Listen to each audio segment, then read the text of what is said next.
everybody, it's Ron Bass with another edition of the Ron Bass Show.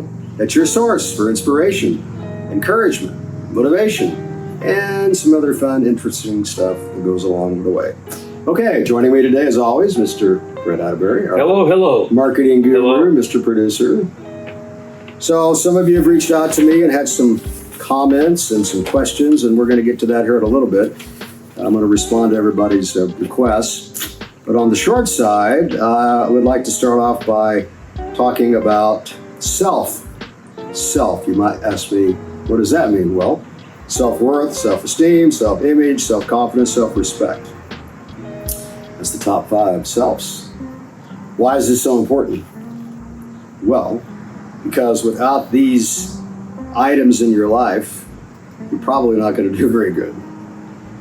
It takes a lot of dedication and a lot of discipline to be successful. I was talking to somebody last night about that in my dojo. It's like, if you follow the rules, you're probably going to be somewhere between okay and really good. If you don't follow the rules, you're probably not going to land in a very good position. And, I talk to my friends about this all the time. It's like, I don't make up these rules, but I follow them. You got to eat right, you got to rest right, you got to work out, you got to be around the right kind of people. We talk about this all the time. It's not rocket science, guys, but let's break these down individually and let's talk about what they mean and why they're so important, okay? Self-worth. What is self-worth? Well, it's an impression of who you are and how much you think that you are about. In other words, self-worth, not like money, but what is your value as a human being? Are you up to speed? Are you phony baloney? Are you a bad person? Are you somebody that people don't want to be around? What is your self-worth? And what affects your self-worth? Well, a lot of things are going to affect your self-worth. People that you hang out with. Remember the 2 rules of psychology. You become who you surround yourself with. You become what you think about. So all these, the environment plays a big role in in who you are as a person. And your self-worth takes a long time to develop, but it doesn't take too long to lose it if you do all the wrong things. Self-esteem. What is self-esteem? I think self-esteem has to do with what you think of yourself, how much you think of yourself. Do you put yourself on a high pedestal or do you put yourself low? Do you feel good about yourself or you don't feel good about yourself? One of my friends who's my black belt in jiu-jitsu, Luis, he would say to me, hey, Ron, in the morning when you look in the mirror, you have to be honest with yourself. You can't just look at yourself and go, oh, everything's fine. No, it's not probably okay. You probably have things going on in your life that you're not happy about. It could be a relationship. It could be money. It could be, you're fat. Not that fat is, I don't mean that in a negative way, but when you're overweight, when you're obese, you're not going to be physically healthy. Golly, it's like so many people are so out of shape. And it's really sad because it doesn't take that much to be in shape. Like I work out an hour a day. It's not like, a big deal.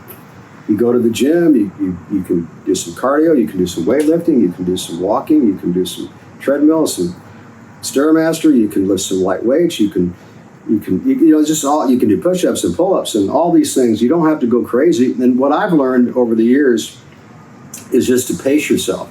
So if you're having a bad day, you don't feel good, you didn't rest good, you don't feel good, you can still go to the gym and get something in. You can just take your time. You're not trying to, here's the other problem I see in fitness and in sports. Everybody's trying to impress everybody. Forget that. Impress yourself. Impress yourself by setting goals and working towards the friggin' goals. And they can be small goals, like if you weigh 300 pounds, you want to lose 50 pounds in the next 12 months. You don't have to go crazy. You don't have to take Ozempic. You don't have to take medication. You don't have to get these shots because there's a lot of side effects. I'm reading about the Ozempic injection.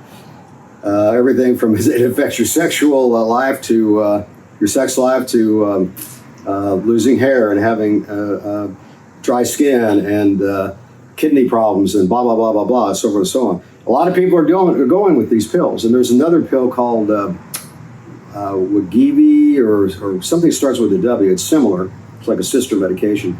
And yes, but these are like diabetic medications that they've developed.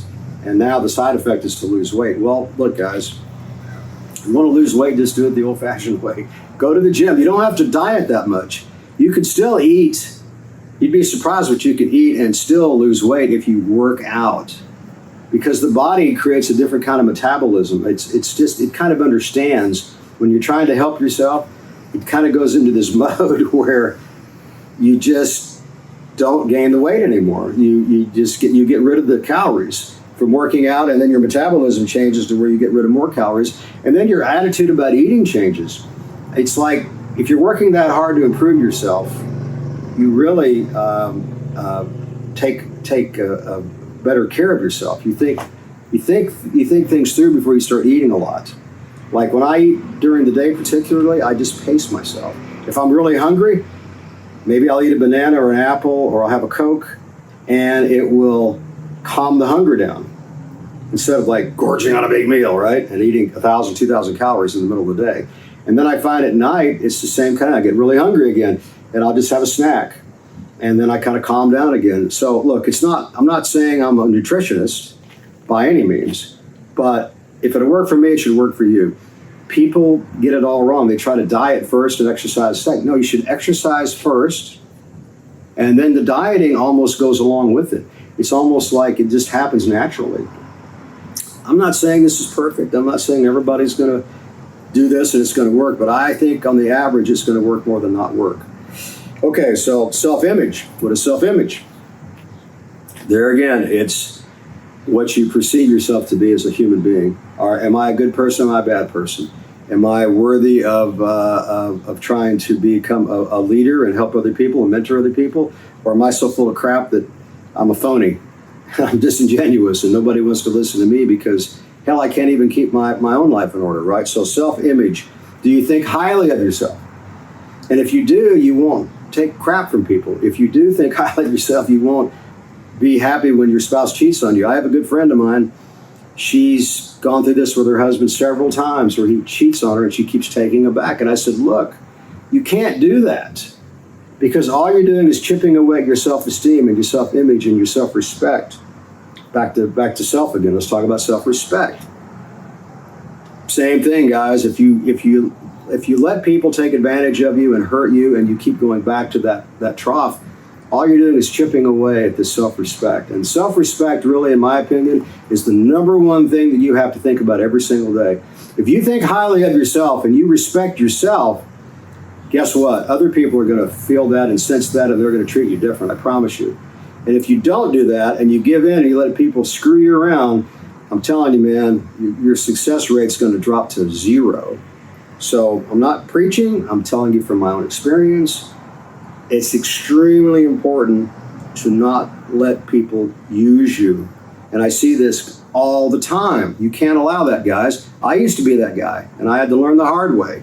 So I'm only telling you from my own experience, don't let people use you.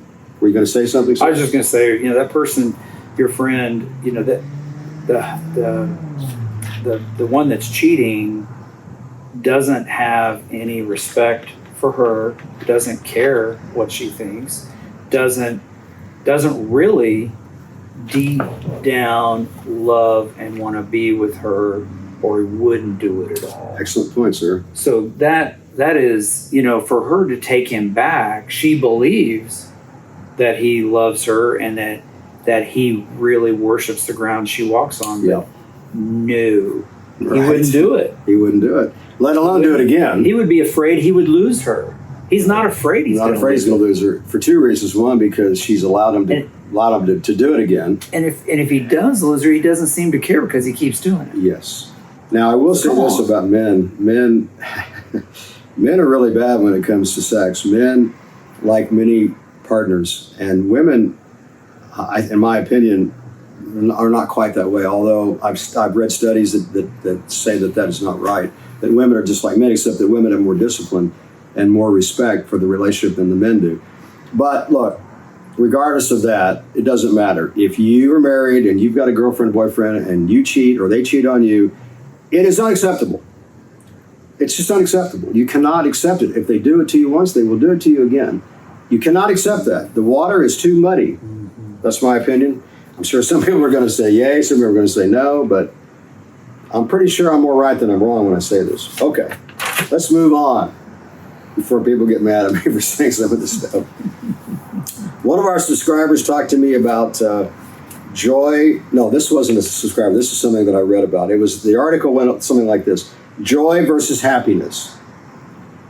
And the breakdown goes something like this: that joy is more about maybe something that's happening right in front of you, like, I bought a new car, it's so exciting. Versus happiness is more permanent. Happiness is, hey, I accomplished something. Hey, I lost 50 pounds this year. Hey, I'm going to the gym every day. I've got a year in now. Hey, I quit smoking. Hey, I quit doing drugs. Hey, I quit drinking. Hey, I graduated college. I got promoted. That's happiness. Whereas joy is more like chasing the feel good. So, and it's temporary. And the more things that you acquire, guess what happens? The more you want more and more and more and more and more, and you never, it's like getting high. You take more and you take more, it takes more and more and more and more and more.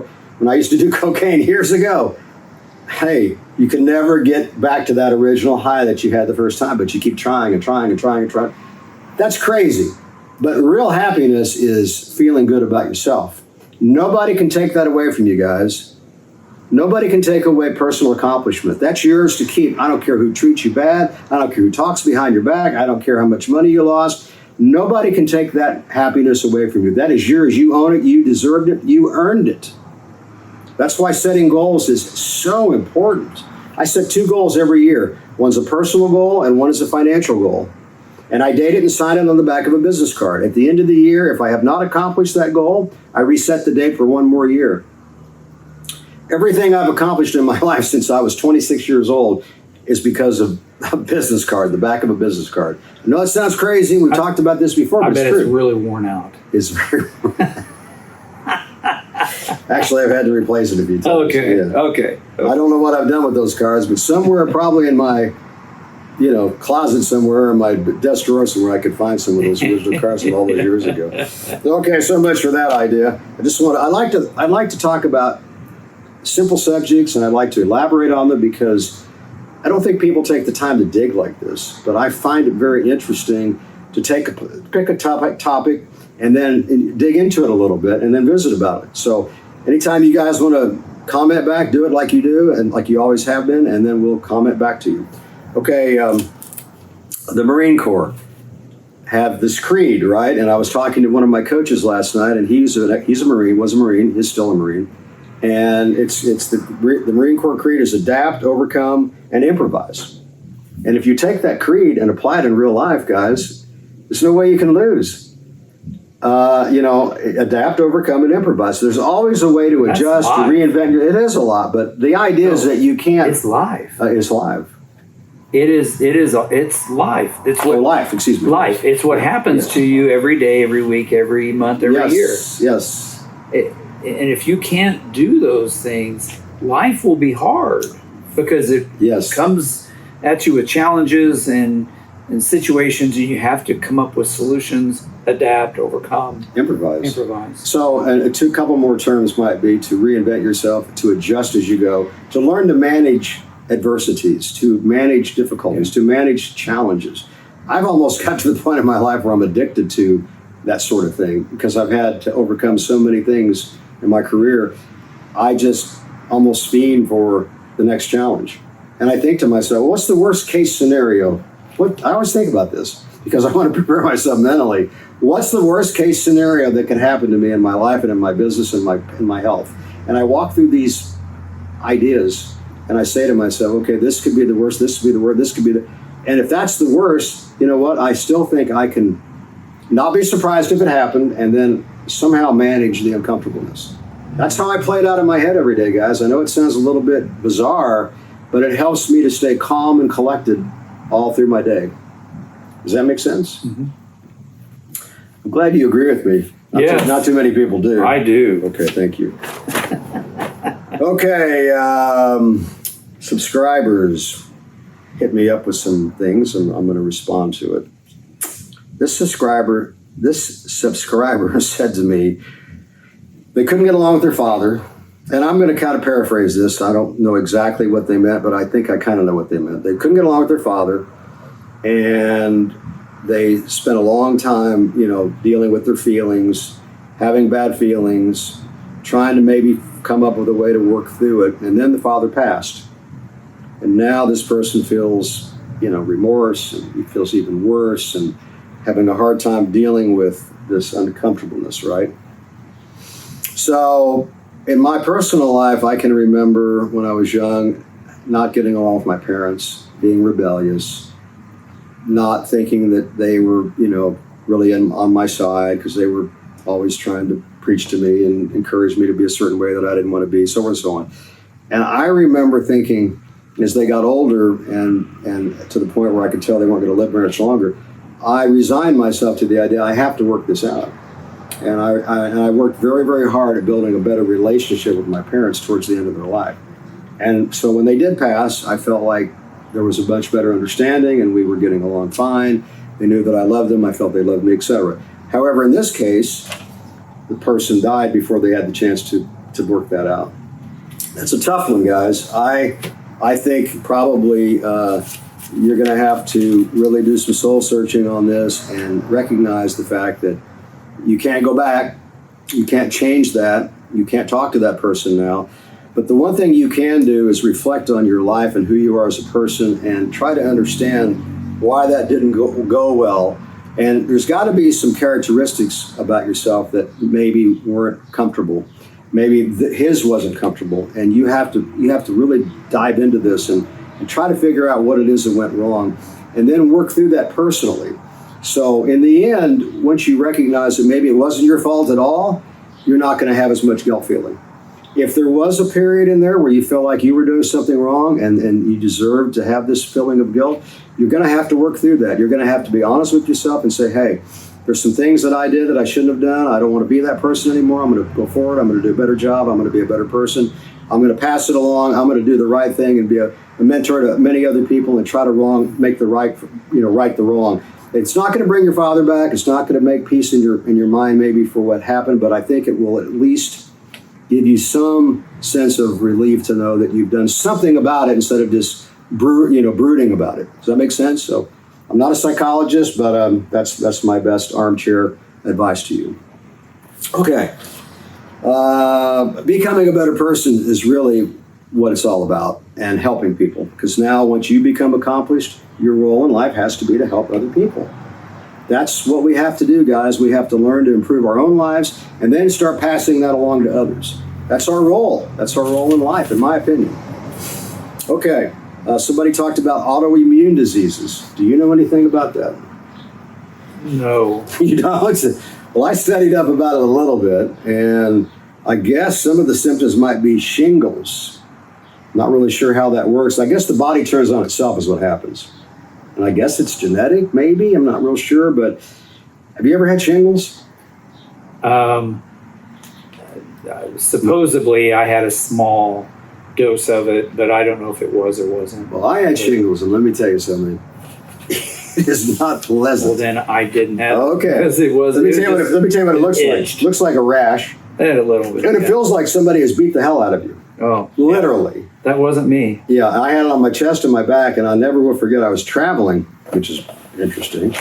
And I remember it was so bad one day, I was at an airport, and I went into the bathroom stall, and I was putting this cream or whatever it was they gave me on it, but it didn't do very much. And I was like, oh, and I was taking hydrocodones, which is another excuse to get high, right? But, the pain, oh my gosh. But autoimmune, so this person is asking about autoimmune. They said, are the symptoms of autoimmune shingles? And my response to that is, it's probably one of the potential systems or symptoms, because the body turns on itself, so who knows what's going to happen. You're going to have all kinds of problems. I don't know if there even is a solution to it. I don't think that there's even a cure for it.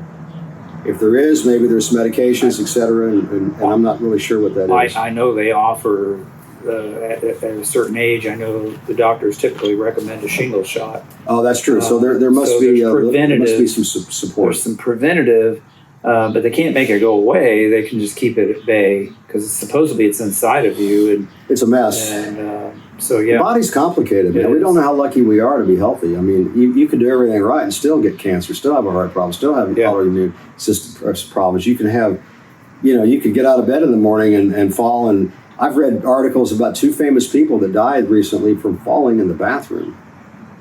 And the next day they were dead. I'm not sure. I'm guessing they hit their head and maybe somehow that clotted and they had that's what killed them. I'm guessing. Yeah, I mean, I do. These are perfectly healthy people that fell in the bathroom. I do know that the number one cause of death in elderly people is, besides natural causes, is falls. That's great. I fall every night on the mat. But the falls, great. The falls that cause surgeries that can cause staph infection or blood clots, or multiple surgeries. So the falls are what starts it, and then what happens after that. It may not happen for a year or 2 or 3 or 4, but the fall is what started it all. Well, I guess the answer to that is you need to work out. You need to be strong. If you're old, you need to make sure you work out even more so your muscles are strong, your balance is better, because when you get old, you lose your balance. It's very difficult. Maybe they should invent a bubble shirt and a bubble pants. Oh. Those things that you pop when you get in the shipping. And then when you fall, you just kind of bounce. Yeah, just kind of bounce. Okay, cool. Yeah. That's interesting. Mr. Dry Humor over here. I told you guys once before, several times, his father's a professional comedian. So the apple doesn't fall far from the tree. When you're done there, we have breaking news. Oh, we have breaking news. One last thing, and then we'll go to breaking news. Okay. Walking on eggshells, feeling beaten down, feeling low, and having a lot of fatigue. This is what somebody said to me, one of our subscribers, and I saw respond to that. It's like, I think walking on eggshells probably comes from the idea of not feeling very confident about yourself, and when people say things that don't feel good, it makes you feel bad, and you feel like that you're always a target. So probably the feeling down about, then you're naturally going to feel depressed and unhappy and discouraged, and I get it. Back to the original conversation that we had earlier in this podcast, you have to really, really, really, really work on your self-image. You have to find things in your life that you can learn to become successful at that will really help your self-confidence, which we didn't even mention self-confidence earlier. Confidence comes from accomplishment. And that's going to take away this feeling of walking on eggshells. It's going to take away this feeling of I'm not worthy. Accomplishments. So set the goals. Just write them down, guys. Write down 5 goals, 3 goals, 4 goals, 2 goals. I don't care if they're little bitty goals, like, hey, I just want to walk a half a mile tomorrow. And then you walk a half a mile, I want to walk a mile. And you get the idea. Set a goal to make an extra $1 an hour in your job, or maybe to work towards getting a promotion and doing all the right things to make your employer happy enough where you get a promotion. Set these goals, small goals at first, accomplish these goals, and you won't believe how much better you will feel about yourself. And then you won't feel like you're walking on eggshells. You won't feel down. You won't feel fatigued. You'll feel great. And then when things go wrong in your life, guess what? You'll have the energy, the ambition, the reference to understand how to manage the uncomfortableness. You're going to have uncomfortableness. Things are going to go bad. That's life, guys. It's just the world we live in. It's who we are. We're human beings. Breaking news, sir. Breaking news. Are you familiar with the Oscar Mayer Wienermobile? Yes. Well, in Chicago, an Oscar Mayer Wienermobile got into a pickle on the highway. A pickle? Yes. It was driving along the Interstate 294, lost control, overcorrected, causing it to roll onto its side, so it crashed. Oh my God. Nobody was hurt. Everybody's okay, but the Wienermobile has got to have some repairs. But for those of you that follow the Wienermobile, it travels all over the place. It does. It's super cool. They built that in the 60s, maybe. They're going to repair it and get it back on the road. I wonder if the driver got hecked for that. I don't know. Lost his job, maybe. I don't know. Was it his fault? You don't know. We don't know. We don't know. Well, and then today, even though it's National Tequila Day, what I saw that caught my eye is also Tell an Old Joke Day. So today is Tell an Old Joke Day, and so I thought I'd throw one out there. Okay, let's hear the old joke. That's one of the. It's called a dad joke, so it's clean, but it's not dry humor. Has something to do with your martial arts. What do you call a pig that does karate? I don't know. What do you call a peg that does karate? Pork chop. Oh my God. Do you have any old jokes? I'm not much of a joke teller. Okay. I'm kind of like a off the cuff joke teller. Like Okay. like things kind of come to me as they come to me. Okay. All right. Just thought I'd ask. Yeah. Okay. Well, any last closing thoughts, sir? No, I didn't say it in the beginning of the podcast when you talked about self. A lot of that does come from confidence. I mean, the self-respect, the self-worth, all that. If you don't have confidence in yourself, it's gonna be hard to build up those selves that you talked about earlier on. So confidence is very important. So I think you got to make sure you have that. Yes, sir. Do what it takes to get that. Very profound, sir. Yes. Yes. I love Chop. that. Chop. Pork chop. Pork chop. Oh boy. Okay, guys. Well, that's a wrap for today, I guess. So just remember, if you don't give up, which is not an option, sooner or later, the stars, they're going to line up. So, until next time that we meet, always stay positive.